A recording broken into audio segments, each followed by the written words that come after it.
রাত্রে ঘরের আবর্জনা ঝাড়ু দিয়ে বাইরে নিক্ষেপ করা যায় না, এই মন্তব্য শিরক। রাত্রে গাছের ফল পড়া যায় না, এই ধারণা শিরক। রাত্রে মানুষকে বাকি দোকানের জিনিস বাকি বিক্রয় করা যায় না, দেওয়া যায় না, এই ধারণা শিরক। রাত্রে মানুষকে জিনিস কর্জ দেওয়া যায় না, এই ধারণা শিরক।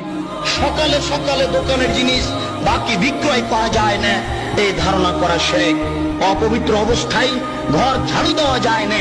আপনার স্ত্রী, আপনার বৌমা অপবিত্র অবস্থায় ফরজ গোসল না করে ভাত রান্না করতে পারে না, ঘর ঝাড়ু দিতে পারে না, এগুলি ধারণা করা শিরক। আপনার স্ত্রী, আপনার বৌমা অপবিত্র অবস্থায় ফরজ গোসল না করে সব কিছু করতে পারে, ঘর ঝাড়ু দিতে পারে, ভাত রান্না করতে পারে, ভাতের পাতিল থেকে ভাত বের করতে পারে, মানুষকে খাবার দিতে পারে, পারে না নামাজ পড়তে, সালাত আদায় করতে পারে না, কোরআন তেলাওয়াত করতে, এ ব্যতীত যা কাজ আছে সবকিছু করতে পারে।